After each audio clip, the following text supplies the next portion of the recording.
জাযাকাল্লাহ খায়ের। বুঝলাম যে আমরা সুন্নতটা ঠিক বললাম। আরেকটা জিনিস এই যে সমষ্টিগত দোয়াটা বিষয়ে আমরা তো দেখি, যেমন আমরা কিছু বিদেশ খাইয়া দেখলাম যেমন সমষ্টিগত দোয়া কোনো মানে ইমামর অনুসারীরা এই বুক করে না, শুধু আমরা ইমামর অনুসারী। তো ইতালিয়া তো আমরাও একটু যেহেতু আমরা তখন জানি না বা বুঝি না হিসাবে চিন্তা করে গেলাম যে কিতাব। আবার দেখি যে সমষ্টিগত দোয়াটা করলে যেমন একটা মনের একটা আবেগটা সুন্দর করে মানায়, আর এখন খান্দন উঠলে মনটাকে একটা খান্দন হয় বা ব্যাসটাকে সুন্দর ভাষায় সুন্দর করে আল্লাহর কথাগুলো কই হিসাবে আমরা একটা মনটা গলি যায়। ওই হিসাবে আমরা এগুলাকে কতখান ইয়ে হতাম পারি, মানতাম পারি না। আলহামদুলিল্লাহ ওয়াহদা ওয়াসসালাতু ওয়াসসালামু আলা মান লা নাবিয়্যা বাদা। আপনি যে প্রশ্ন করছেন যে সম্মিলিত দোয়া বিভিন্ন দেশে গেছেন ইতাত পাইছেন না, কিন্তু আমরা দেশ আমরার ইমামর অনুসারী ইমাম আবু হানিফা রাহমাহুল্লাহ বা ইমাম শাফি, মালিক, ইমাম আহমদ ইবনে হাম্বল রাহমাহুল্লাহ তারা যুগের বড় আলেম আসলা, কিন্তু তারা এটা কইছেন না যে রসুলরে বাদ দিয়ে আমরা মানিও, কিন্তু আমরা তারা রসুলরে বাদ দিয়া তারার নামে মানা শুরু করছি। অথচ তারার কোনো আমল তারা যতটুকু পাইছেন কোরআন সুন্নাহ অনুযায়ী মানছেন, তারা কোনোটা কইছেন না যে আমরা রসুলরে বাদ দিয়া অন্য পথে আমরা মানিও।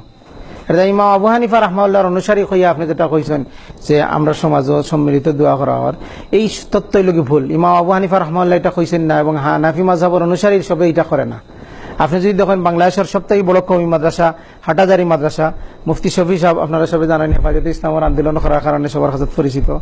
তো তান যে মাদ্রাসা আছে তান মাদ্রাসাত নামাজ বাদে ইজতেমাই দোয়া হয় না, সম্মিলিত দোয়া হয় না। আপনার যে ডাকাত ইজতেমা হয়, তবলিগ জামাতের ইজতেমা, এখানে 3 দিন নামাজ হয়, নামাজ শেষে সবরে লইয়া দোয়া করা হয় না। কিন্তু আমরা সচরাচর আশেপাশে যে মসজিদগুলো আছে এটা হয়। এটা এই হানাফি মাযহাবের অনুসারী হিসাবে আমরা করি, এটা কইলেও ভুল হইব। এটা হইল কি বুজুর্গানে দিনের অনুসারী হিসাবে আমরা করি। 1 2 নম্বর হইল গিয়া আপনি সুন্দর কথা কইছেন যে ইমাম সাহেবের খান্দন, ইমাম সাহেব খান্দন উনলে আমরা ইমাম সাহেব সুন্দর করে কইন, এটা দায় আমরা ভাল লাগে। আমরার ভালো লাগা দিয়া তো ইবাদত না, ইবাদত হইল গিয়া আল্লাহর সন্তুষ্টি। প্রত্যেকটা ইবাদত কার সন্তুষ্টি থাকতে হইব? আল্লাহর সন্তুষ্টি থাকতে হইব। প্রত্যেকটা ইবাদত কেবলমাত্র শুধুমাত্র আল্লাহর সন্তুষ্টি লাগি করতে হইব। আর অনুসরণে কার অনুসরণে করতে হইব? বুজুর্গানের দিনের অনুসরণে, ইমাম আবু হানিফা রাহমাহুল্লাহ অনুসরণে, রাসূলের অনুসরণে। কোন আমলে কবুল হইতো না যদি মুহাম্মদ রাসূলুল্লাহ সাল্লাল্লাহু আলাইহি ওয়াসাল্লামের অনুসরণে যদি না হয়। তাহলে মুহাম্মদ রাসূলুল্লাহ সাল্লাল্লাহু আলাইহি ওয়াসাল্লামের অনুসরণে করতে গেলে আপনারই হুজুরের খান্দা খামে হইতো না। হুজুরে আপনার বাড়ি খান্দেন, হুজুরের বাড়ি কোনোদিন গিয়ে মিলাদ পড়ছেননি। হুজুরের বাড়িতে নামাজ হয়, হুজুরের বাড়িতে রোজা হয়, হুজুরের বাড়ি জাকাত হয়, নামাজ বরং বেশি হয়, হুজুরের বইও পড়েন, ফুয়াও পড়েন, ফরজ নামাজও পড়েন, নফল নামাজও পড়েন, কিন্তু মিলাদ হুজুরের বাড়ি হয় না খানে, সিন্নি হুজুরের বাড়ি হয় না খানে। কারণ এগুলো ইসলামের বিষয় হইলে তো হুজুরের বাড়ি বেশি হইল না, যেটা নামাজ রোজা হয়। হুজুরে ফরজ নামাজ রাখেন, লগে নফল নামাজও রাখেন, গীতা ফরজ রোজাও রাখেন, মাঝে মাঝে নফল রোজাও রাখেন, ফরজ নামাজও পড়েন, তাহাজ্জুদও পড়েন, নফল নামাজ পড়েন। কিন্তু মিলাদ কি হয় হুজুরের বাড়ি খাইছেন নি কোনোদিন? কারণ লগিয়া জানেন যে হুজুরে এগুলি লগিয়া জনগণের কাছ থেকে তারা বুঝ দিবার লাগে। খান্দিতা আপনি মোনাজাত অর্থ হইলে চুপি চুপি কথা কোয়া, মোনাজাত হইলে আল্লাহর লগে আপনি চুপি চুপি কইতা। এবং আপনার আমার মনে হইতে পারে যে হুজুরে দোয়া করা তখন কবুল হয়, রাসূল সাল্লাল্লাহু আলাইহি সাল্লামে কইরা দোয়াও সময় কবুল হয় যখন আল্লাহ সুবহানাহু ওয়া তাআলা প্রথম আসমানে থাকেন। কোন সময় থাকেন? তাহাজ্জুদের সময় দোয়া করতা। আর আপনার আমার মনে হয় যে হুজুরের লগে দোয়া করলে সবাই মিলিয়া খান দিলে একটু সুন্দর করে খান দিলাম, আর একটু সুন্দর করিয়া লাগাইলাম, কিন্তু আমি খামি হইতো না। কারণ আমরা যে মালিকে কইছেন যে তান ইবাদত তাই সন্তুষ্ট হন যে পদ্ধতিতে ইবাদত করে, এটাই লগে তান অনুমোদিত, তান মনোনীত ব্যক্তিত্ব মুহাম্মদ রাসূলুল্লাহ সাল্লাল্লাহু আলাইহি ওয়াসাল্লামের অনুসরণে। মুহাম্মদ রাসূলুল্লাহ সাল্লাল্লাহু আলাইহি ওয়াসাল্লামে যেন সবরে লইয়া দোয়া করছেন, আমরা সবরে লইয়া দোয়া করতে হইব। মুহাম্মদ রাসূলুল্লাহ সাল্লাল্লাহু আলাইহি ওয়াসাল্লাম যেন একলা দোয়া করছেন, একলা দোয়া করতে হইব। মুহাম্মদ রাসূলুল্লাহ সাল্লাল্লাহু আলাইহি ওয়াসাল্লামে যেন আত তুলে দোয়া করছেন, আত তুলে দোয়া করতে হইব। মুহাম্মদ রাসূলুল্লাহ সাল্লাল্লাহু আলাইহি ওয়াসাল্লাম যেন আত তুলা ছাড়া দোয়া করছেন, আত তুলা ছাড়া করতে হইব। মুহাম্মদ রাসূলুল্লাহ সাল্লাল্লাহু আলাইহি ওয়াসাল্লামের তরিকায় দোয়া করতে হইব, অন্য কারো তরিকায় দোয়া করলে সেটা আল্লাহ সুবহানাহু ওয়া তাআলার কাছে গ্রহণযোগ্য হইতো না। তো আমরা সমাজে যেটা চালু আছে এটার লোক সমাজের তরিকা, বুজুর্গানের দিনের তরিকা, সমাজের বেশিরভাগ মানুষের তরিকা, এই তরিকা আল্লাহ সুবহানাহু ওয়া তাআলার কাছে কবুলিত নাই।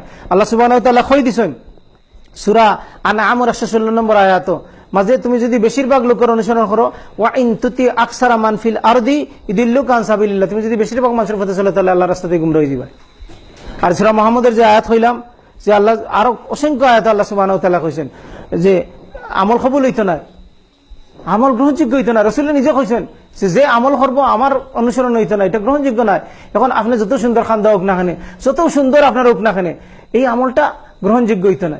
সেটা আপনি ইজিলি বুঝেন, আপনি বাড়ির মালিক, এখন বাড়ি থেকে খামলা একটা আনছেন, আপনাদের খান্দা কিতা ঈদগাহ বাজার ফেলাই এলাম, হ্যাঁ সিলেট তো এই এলাকার তো আর বাজার থেকে গিয়ে হামলা আনেন না, টাউন বাজার থেকে গিয়ে আনেন।